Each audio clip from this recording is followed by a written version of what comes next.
Morning बच्चों, कैसे हो आप सभी। आशा करता हूँ आप सब बहुत अच्छे और अपनी अपनी पढ़ाई अच्छे से कर रहे हो। बच्चों, जो बच्चे इस चैनल पर पहली बार आए हैं वो इस चैनल को सब्सक्राइब करके बेल आइकन को प्रेस कर दीजिए। देखिए बच्चों, आज का जो हमारा टॉपिक है वो है आवेशित संधारित्र की स्थितिज ऊर्जा। बच्चों, हमने एक वीडियो में पढ़ा था आवेशित चालक की स्थितिज ऊर्जा।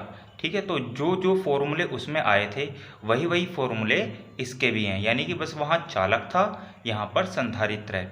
अगर आप लोगों ने वो वीडियो नहीं देखी है तो उस वीडियो को ज़रूर देख लीजिए। उस वीडियो का लिंक आप लोगों को मैं डिस्क्रिप्शन में और साथ में इस आई बटन पर दे दूंगा। बच्चों देखिए, आवेशित संधारित्र की स्थितिज ऊर्जा क्या है। भाई, जैसे चालक की स्थितिज ऊर्जा थी कि किसी चालक को आवेशित करने में जब जब हम उसे आवेश देंगे तो उसका विभव बढ़ेगा और इस दौरान कार्य किया जाएगा, क्योंकि चालक पे जैसे जैसे आवेश इकट्ठा होता रहेगा वो आवेश आने वाले नए आवेश का विरोध करेगा। तो जो वो विरोध कर रहा है हमें उसके विरुद्ध कार्य करना है। ठीक है, तो वही कार्य जो होता है उसकी स्थितिज ऊर्जा कहलाता है। ठीक बच्चों, यही चीज संधारित्र में भी होगी, क्योंकि संधारित्र भी क्या है, दो आवेशित चालकों का ही तो एक समायोजन है। तो देखिए, इसमें लिखा है किसी संधारित्र की स्थितिज ऊर्जा उस संधारित्र को बाह्य स्रोत द्वारा आवेशित करने में किए गए कार्य के बराबर होती है। इसे U से प्रदर्शित करते हैं। ठीक है, जो बात हमने अभी अभी आपको बताई कि संधारित्र को आवेशित करने में बाह्य स्रोत द्वारा जो कार्य किया जाएगा वही कहलाएगी इसकी स्थितिज ऊर्जा। तो देखिए बच्चों, इसका फॉर्मूला है U equal to 1/2 QV equal to 1/2 CV square equal to 1/2 Q square upon में C। अब देखिए बच्चों, हमें इसकी सूत्र की व्युत्पत्ति करनी है, मतलब कि जो इसका फॉर्मूला है उसे ड्राइव करना है। बच्चों, आप लोग चाहो तो इसका डेरिवेशन बिल्कुल वैसे ही कर सकते हो जैसा हमने आवेशित चालक का किया था। ठीक है, आप लोग वहाँ बस चालक की जगह संधारित्र लिख दीजिए और अब वो पूरा का पूरा वैसे ही चाहो तो आप उतार दीजिए। लेकिन अब इसको जो है कुछ नए तरीके से करते हैं। ठीक है, इसकी जो व्युत्पत्ति है हम थोड़ा नए तरीके से करेंगे। तो देखिए बच्चों, इसमें है माना किसी संधारित्र को क्यों आवेश किसी बाह्य स्रोत द्वारा दिया जाता है। ठीक है, कोई संधारित्र है उसे हम क्यों आवेश दे रहे हैं किसी बाह्य स्रोत द्वारा, जिससे उसका विभव क्या हो गया बच्चों, V हो गया। उसका जो विभव है वो बच्चों V हो जाएगा। अब देखिए बच्चों, हम जानते हैं कि जब किसी संधारित्र या चालक को, कोई भी हो सकता है, संधारित्र भी हो सकता है, चालक भी हो सकता है, जैसे जैसे आवेश दिया जाएगा वैसे वैसे उसका विभव बढ़ेगा। भाई, जैसे जैसे आवेश दे रहे हैं वैसे वैसे विभव बढ़ रहा है, तो इसका मतलब क्या है कि आवेश विभव के समानुपाती है। ठीक है, charge is direct proportional to potential. ठीक है, चार्ज जो है यानी आवेश जो है वो डायरेक्ट प्रोपोर्शनल है, समानुपाती है किसके, विभव के। तो बच्चों, जब दो भौतिक राशियां एक दूसरे के समानुपाती होती हैं तो उन दोनों के बीच ग्राफ खींचने पर हमें एक सीधी रेखा या सरल रेखा प्राप्त होती है। तो देखिए, यही बात बच्चों हमने इसमें लिख दी। अतः आवेश तथा विभव के मध्य ग्राफ खींचने पर एक सरल रेखा प्राप्त होती है।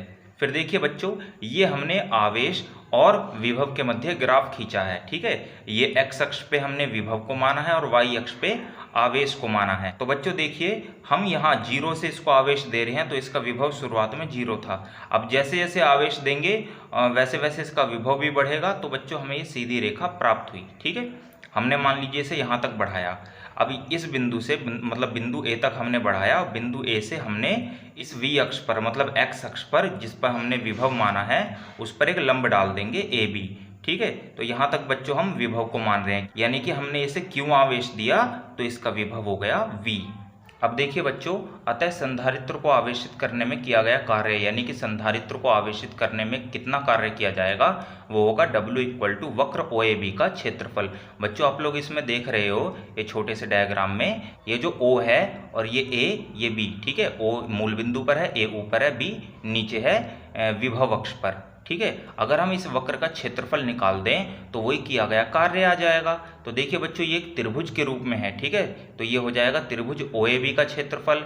ये बच्चों हो जाएगा 1/2 इंटू में OB इंटू में AB, यानी कि जो त्रिभुज का क्षेत्रफल होता है वो क्या होता है, 1/2 गुणा आधार गुणा ऊंचाई। ठीक है, 1/2 इंटू बेस इंटू हाइट। तो हमने देखिए बच्चों उसी तरीके से लिख दिया। देखिए बच्चों, बेस है ये OB, ठीक है, नीचे वाली बेस है, और ये जो AB है ये हाइट है। तो अब हम क्या करेंगे, OB की जो वैल्यू है वो V है, तो हमने उसकी वैल्यू v लिख दी, और जो AB की वैल्यू है वो q है तो हमने q लिख दिया। तो बच्चों ये कार्य बराबर आएगा 1/2 q इंटू v। अब देखिए बच्चों, यही कार्य संधारित्र में स्थितिज ऊर्जा के रूप में संचित हो जाता है। यही कार्य क्या हो जाता है, संधारित्र में स्थितिज ऊर्जा के रूप में संचित हो जाता है, मतलब इकट्ठा हो जाता है। अतः U इक्वल टू हो जाएगा W। ठीक है, तो देखिए बच्चों, W की जो वैल्यू है हमने रख दी 1/2 QV। ठीक है, 1/2 QV हमने रख दी। अब देखिए, यदि संधारित्र की धारिता C हो, अगर बच्चों संधारित्र की धारिता C होगी तो देखिए Q इक्वल टू हो जाएगा CV। अब Q इक्वल टू CV हो गया तो बच्चों देखिए Q की वैल्यू हम यहाँ पुट कर देंगे तो U इक्वल टू हो जाएगा 1/2 CV इंटू में V, यानी कि 1/2 CV स्क्वायर। ठीक है, तो बच्चों एक फॉर्मूला हमें ये और प्राप्त हो गया। अब देखिए बच्चों, हम यहाँ पर लिख सकते हैं, चूंकि V इक्वल टू होता है Q अपॉन में C। ठीक है, यहाँ से अगर हम V की वैल्यू निकालेंगे तो बच्चों ये आएगा Q अपॉन में C। अब V की वैल्यू को या तो हम इसमें पुट कर दें या इसमें पुट कर दें। ठीक है, किसी भी एक इक्वेशन में हम पुट कर देंगे। तो बच्चों देखिए, हमने इसकी वैल्यू यहाँ पुट कर दी तो ये हो जाएगा U equal to 1/2 Q square upon में C।